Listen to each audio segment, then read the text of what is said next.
The Battle Wagon passed inspection with no issues on the first try. Awesome news. With a $2,500 car, I literally spent $100 between rear rotors and the mirror on the other side, and it went through, which is great. I'm actually really surprised by that. I did all my paint prep yesterday. As you can see, there's a real reflection now, and we are starting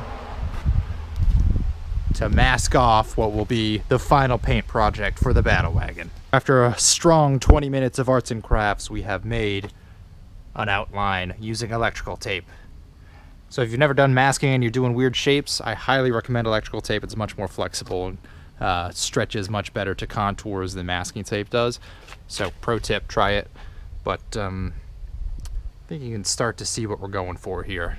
The next step is to get these masked with an actual finished template. More or less what we're doing is we're taking these poster boards and laying them all out so we have a uniform template for both sides of the car, and then just masking just to the inside of that with electrical tape and then doing the spray job.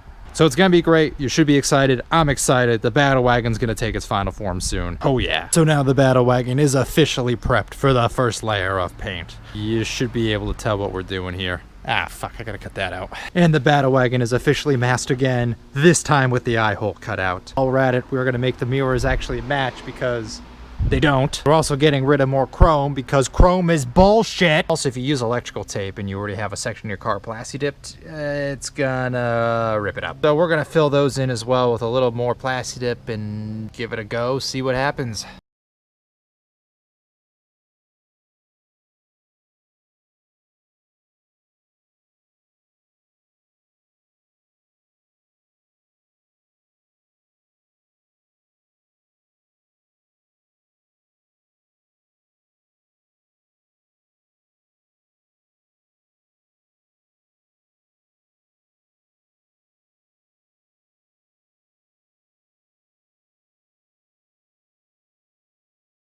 If you're trying this at home, you want to peel off all of your masking while it's still wet to get a nice, relatively clean line. Otherwise, it's going to stick to the tape around it and it's going to start to peel up with it.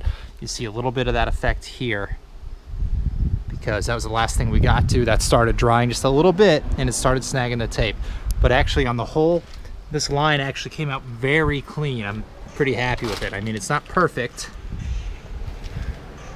but for the most part, it's pretty good. It's pretty distinct and you can really tell. The mirror came out pretty good. It's actually one color and it matches now, which is nice. The reason we didn't peel that at the same time was because it's got the body panel gaps as a clear break. Same with over here with the badging. We're removing the bullshit chrome. You're letting it dry and then you're peeling it off from the edges, and the break is right at where the lettering starts, so you have that natural break from the body lines. You can absolutely not see it in this light, but there is our beautiful black outline. The very difficult part is transferring the template to the other side and trying to get the tape line around the same. Needless to say, you can't see both sides of the car at once, so really, who gives a shit? And again, if you think, oh, that doesn't look too symmetric, we're gonna do this, right? We're gonna step back 5 feet and say, oh, it's close enough. Good enough for the Battle Wagon. So we're also painting off the other mirror, even though it's already black, and want the texture to match, and that way the car looks a little less shitty. And we're getting rid of chrome. A couple key points for what you want.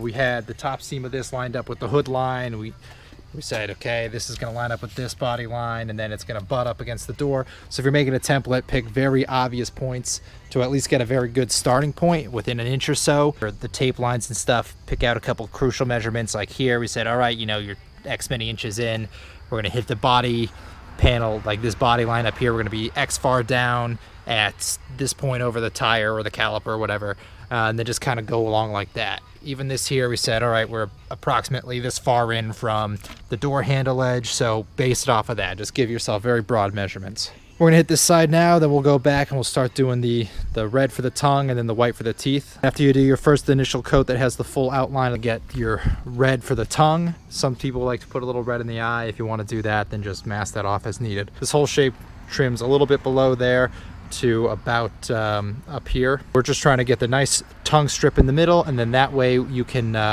put the teeth over it and it'll show behind the teeth nicely. Because you're doing the teeth and the white over it, you don't have to have the bottom line be perfect. There's a couple areas here where you can see the masking tape's a little rippled, As I said earlier, the electrical tape's got too much grip to it, so it will peel off the plastidip if you put that on for the masking. On a similar note, if you haven't let it sit and dry long enough, the painter's tape will also rip it off if it hasn't fully cured to the paint below on the car. Make sure you're patient when you're masking this off, or you're just gonna rip off everything you just did. Plastidip is very not friendly with regards to spraying it, stopping and respraying. We masked off this side and the other side of the car, so that way we can just go one side to the other. We made our template again out of the poster board, and we just copied it to another one, cut it, and flipped it to the other side. Very easy to do when it's off the car. Takes a couple minutes to do it that way. Just do it right, it'll save you a bunch of time. This is all good to go. Again, warm bucket of water is the #1 way to get a nice, even, good spray.